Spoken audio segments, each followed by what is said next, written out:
IPL T20 போட்டி பரபரப்பான கட்டத்தை எட்டி இருக்கு.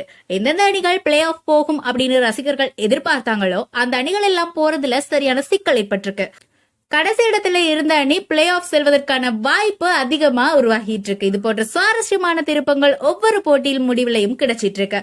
நடப்பு champion Chennai super Kings play off சுற்றுக்கு தகுதி பெற்றுவிடும் அப்படின்னு ரசிகர்கள் எதிர்பார்த்த நிலையில நேற்றைய தோல்வியால சிக்கல் ஏற்பட்டிருக்கு. சிஎஸ்கே அணிக்கு இருக்கிற ஒரே பலம் நெட் ரன் ரேட் மட்டும்தான். இந்த நிகர ரன் ரேட்டை மட்டுமே வச்சுட்டு அடுத்த 2 போட்டியிலையுமே வெல்ல வேண்டிய நிர்பந்தத்துல இருக்கு சிஎஸ்கே அணி. ஒரு கட்டத்துல 3வது இடத்தை அல்லது 2வது இடத்தை பிடிக்கிறதுக்கு சிஎஸ்கே அணிக்கு வாய்ப்பு இருக்குதாக கணிக்கப்பட்ட நிலையில இப்ப 4வது இடத்தை பிடிக்கிறதுக்கே கடும் பிரயத்தனம் செய்ய வேண்டிய நிலைக்கு உள்ளாகி இருக்கு.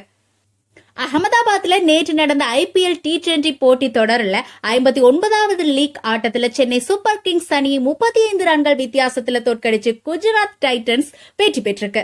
முதல்ல பேட் செய்த குஜராத் டைட்டன்ஸ் அணி 20 ஓவர்கள்ல 3 விக்கெட் இழப்புக்கு 231 ரன்களை சேர்த்து 232 ரன்கள் சேர்த்தால் வெற்றி அப்படிங்கிற இலக்கோட களமிறங்கிய சிஎஸ்கே அணி 8 விக்கெட் இழப்புக்கு 196 ரன்கள் மட்டுமே எடுத்து 35 ரன்கள் வித்தியாசத்துல தோல்வியடைஞ்சு.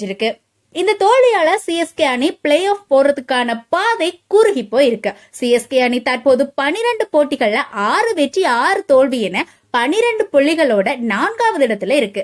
சிஎஸ்கேக்கு இணையாக டெல்லி கேபிட்டல்ஸ், லக்னோ அணிகளும் தலா 12 புள்ளிகள் பெற்றிருக்கு. ஆனா இந்த இரு அணிகளோட நிகர ரன் ரேட் அதாவது நெட் ரன் ரேட் மைனஸ்ல இருக்கிறதால சிஎஸ்கே அணியை விட பின்தங்கிய நிலையில இருக்கு.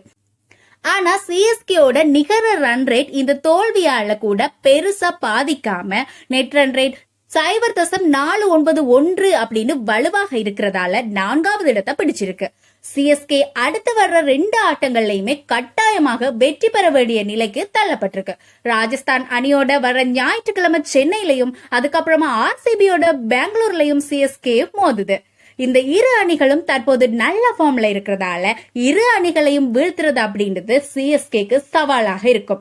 ஒருவேளை சிஎஸ்கே அணி தனக்கு இருக்கிற 2 ஆட்டங்கள்ல 1ல வெற்றி 1ல தோல்வி அப்படின்னு இருந்தா 14 புள்ளிகளோட முடிக்கும். அப்போ டெல்லி கேபிட்டல்ஸ், லக்னோ அணிகள் தங்களோட 2 ஆட்டங்களையும் வென்று 16 புள்ளிகள் பெற்றிருந்தா அந்த 2 அணிகள்ல எந்த அணி ரன் ரேட் அதிகமா இருக்கோ அந்த அணி 4வது இடத்தை பிடிக்கும். ஒருவேளை லக்னோ அல்லது டெல்லி அணிகள் தங்களுக்கு 2 ஆட்டங்கள்ல 1ல வெற்றி பெற்று 1ல தோற்று போனா தலா 14 புள்ளிகளோட முடிச்சிடும்.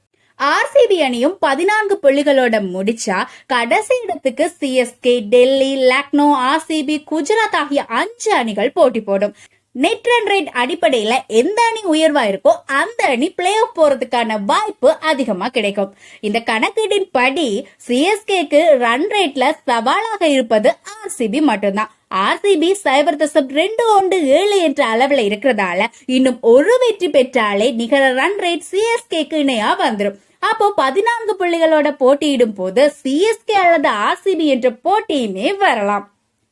குஜராத் டைட்டன்ஸ் அணி இந்த வெற்றியால 12 போட்டிகள்ல 5 வெற்றி 7 தோல்வி என 10 புள்ளிகளோட 8வது இடத்துல இருக்கு. நிகர ரன் ரேட்ல -1.063 என பின்தங்கிய நிலையில இருக்கு. குஜராத் அணி தனக்கு இருக்கிற 2 லீக் ஆட்டங்கள்ல வெற்றி பெற்றா 14 புள்ளிகள் பெறலாம். ஆனா நிகர ரன் ரேட் அந்த அணிக்கு பெரிய சிக்கலா இருக்கு. நிகர ரன் ரேட்டை உயர்த்துற அளவுக்கு பிரம்மாண்ட வெற்றியை பெற்றா மட்டுமே தான் குஜராத் அணி பிளே ஆஃப் போட்டிக்கு போறதுக்கான வாய்ப்புகள் அதிகமா இருக்கும். பொறுத்திருந்து பார்க்கலாம் இந்த அணிகள்ல எந்த அணி பிளே ஆஃபுக்கு போயிட்டு ஃபைனலுக்கான டப் கொடுக்க போகுது அப்படின்னு.